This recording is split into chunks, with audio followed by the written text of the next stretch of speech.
Beloved, until Black lives or African lives matter to us, we shouldn't expect it to matter to anyone else. Number one. We like to boast and we brag and talk about, Black Lives Matter. Many of those people who used to protest in the street and some of them still preach that Black Lives Matter now, I will ask them, how many of you have more than one baby's mama? So if Black Lives Matter to you, why are you making babies all over the place and you're not marrying those women or staying home to take care of those babies? That's number one. The women too. Why do you have so many babies' daddies? But you said Black Lives Matter. It doesn't matter enough for you to, if you have had a child once or twice out of wedlock, nobody judging you. But stop there. I know some women who have 3, 4, 5 children by 3, 4, 5 different men. But they'll be the first one to say Black Lives Matter. Really? Does it really matter? If it does, why are you having babies all over the place with some of these men that are useless? That some of them just want to hit it and run or hit and miss and they're done. Women, Black men, Black women, African. When I say Black, I mean African. When I say African, I mean Black. All over the world. We cannot expect the Western world, as some of you put it, the white man or the man or whoever it is, you cannot expect them to treat you with a respect that you don't give yourself or we don't give to each other. Black life will never matter to anybody else until it begins to matter to us. Men, stop making babies. Black men, stop making babies with multiple women. I beg of you. Because after you don't slept and made these babies with these multiple women, then you're going to say the man and the system is keeping you from getting the job to support your babies.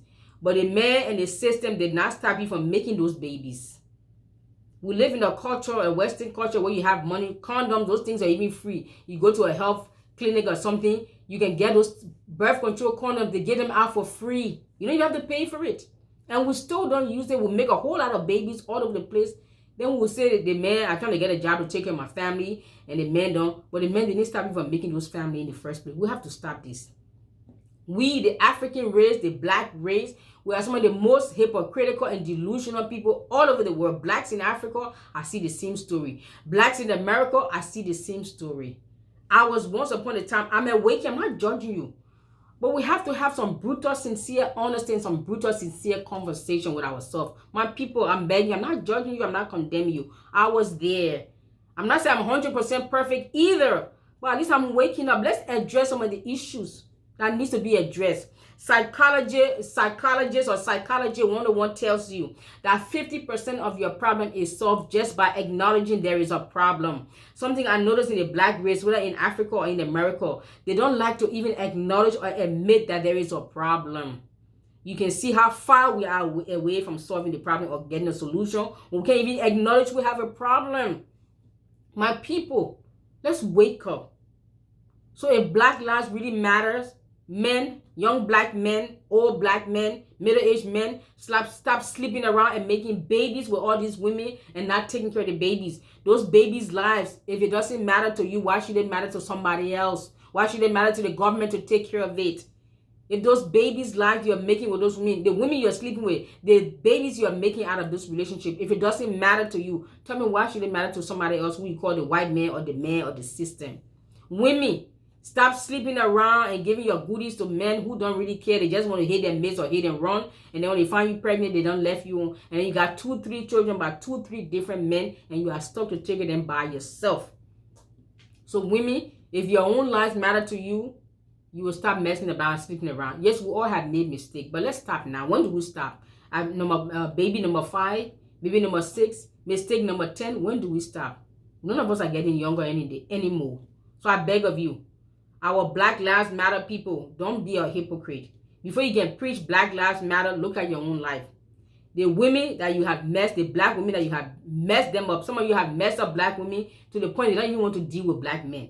You're cheating, you're lying, you're abuse, you're manipulation, to the point some women rather just be single forever. Isn't it? You have messed up and they say Black Lives Matter. How does Black Lives matter? Look how you have treated the women in your lives. Does Black life really matter to you, Black men, the way you have treated and abused and ill-treated and abandoned your women? You want to tell me Black lives matter? Really? Women, The way some of you have also abused, ill-treated, manipulated, even cheated and manipulated men who probably care for you, or you have the babies and you use the children as a bait not to see their father, or you use the money or the child support, or they give you money for child support, you go get your hair and your nails done so you can pick up another man to sleep and have more babies. Women, you are not innocent in this matter. So this is not about women or men. This is about lives. You call it Black Lives Matter. What does Black life really matter to you, women? The way you treat yourself, the way you treat your children, the way you treat the fathers of your children, the way you treat your baby's daddies and your baby's mama, all of you. Does Black life really matter to us? Let's be brutal and sincerely honest, my people. If we want to see the Black race, the African continent, the Black continent, the Black race across the world, if we want to see some sanity, some dignity, and some respect, if we want to demand that the world, the Western world, or as you call it, the white man or whoever, if you want them to treat you with some respect, don't you think it should start from you? You want them to respect your Black women, don't you think you should start treating them with some respect? You want them to treat your Black men with respect, don't you think you should treat them with respect also? I'm looking at both sides. So some people are just one-sided and narrow-minded, especially some of those feminists, today's feminists. Some of them want to kill men, they want to be like men, they want to feminize men. I don't identify or affiliate with today's feminists. I don't know where they are. Their mind is somewhere. But the feminists of those days that started off, the true feminists that voted to give women a right to vote, a right to drive, a right to go to school and choose a profession of your choice, the right to get a job and be paid the same salary in the same job and pay the same salary, not because you're a woman or man, you gotta know. Those one I agree with. Today's feminists, they can't stand men. They hate men. Some of them want to be men. Some of them want to feminize men. I ain't got no, there's no affiliation with me and you. I don't identify with your today's feminist agenda. I don't identify to me. It doesn't even make sense. But let me get back to it. So my African brothers and sisters, if you're in America, you Black, you African. Even though you will tell yourself you're not, you African. You Black, you're in Caribbean, in the Caribbean islands, you are African. You Black in Europe, in America, you're African. You may call yourself African American or European American or whatever. You are African. You are Black. let me just speak some real English now. You are Black. You are African. You are. I'm not going to use that word. Thank you very much. But look here, beloved. Until Black lives matter to you and I, we should not expect it to matter to anyone else. So I beg of you. I beg of you. I'm begging you. Let's begin to, the respect we are demanding from people outside, let's begin to give that respect to ourselves and each other. I know the Black race, we have suffered, we are broken people, beaten, battered, tattered, hurt, rejected, abused. We are emotionally and mentally hurt people. We are wounded. We are walking around emotionally and mentally bleeding to death. So a bunch of broken people, and then you put them in a relationship. You take two broken people and put them together in the form of marriage, of relationship. What you expect? They will give birth to little miniature broken people like themselves. Then you give them position of power, of authority in nations or governments or companies. What you expect? Even if the system in our government is the best, it's only a matter of time for them to break it, because what? Broken people can only break other people. Broken people can only break systems. Hello? You want a system that can work, that will not be breaking, that will not be broken? Did I just speak the right English? Anyway, the grammar police will help me out. But are you with me, beloved? Are you with me, beloved? We are broken people. And the first solution to any problem is to first of all even acknowledge that we have a problem. So I beg you, let's begin to take a deep look within our heart, our soul, in our culture, in our society, in our environment. Black people, African people, Black race, African race. We are broken. We are hurt. Or we are hurting. We're abused. That's why we hurt and abuse each other. That still is no excuse and there's no justification. Let's start the healing individually. Even the very comment that some of you will leave on this video will show where you're coming from. If it's from a hurt and a broken place, or from a place that have just had enough, that you're so hurt, you're all hurt out, and you just had enough and you're willing to move forward. The very comment how you put will let me know where you're coming from. Where you're still hurt, you want to remain hurt. I'm not blaming you. I'm not blaming myself. We all have been hurt. Nobody is living on this earth that had a perfect life. Everything was perfect and peachy and rosy. All of us came from all of us are broken and damaged people, because we were raised by people who themselves were broken and damaged. But we want to make sure that if I came from a broken and damaged home, I want to make sure that a broken and damaged home does not come from me. Hello? If I came from broken and damaged family or parents, I want to make sure that broken and damaged children does not come from me.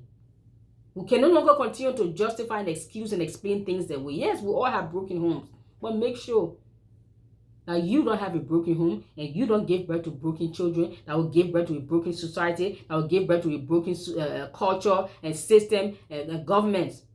That's what the continent of Africa is in such a shambles, because we are all broken people.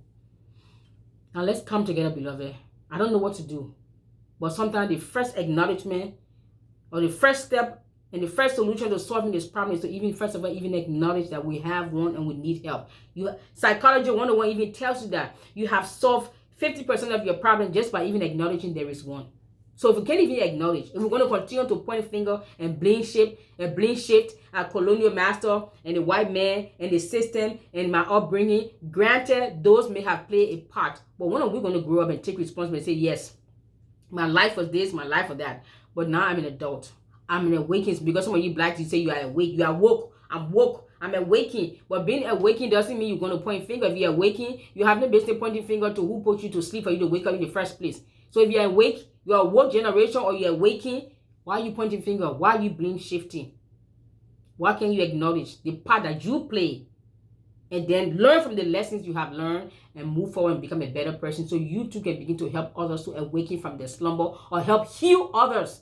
Heal the wounds in their soul, the pain in their heart, the brokenness in their spirit, the trouble in their mind, and the weaknesses in their soul. Before I go on ranting, I don't even know if I made any sense, but I hope I've said something that touched your heart. And I hope I said something that will provoke and challenge you to wake up and say to yourself that, boy, girl, Black life is not going to matter to anybody else until it begins to matter to me. Thank you. I'm Dagnet and I appreciate you. God bless you.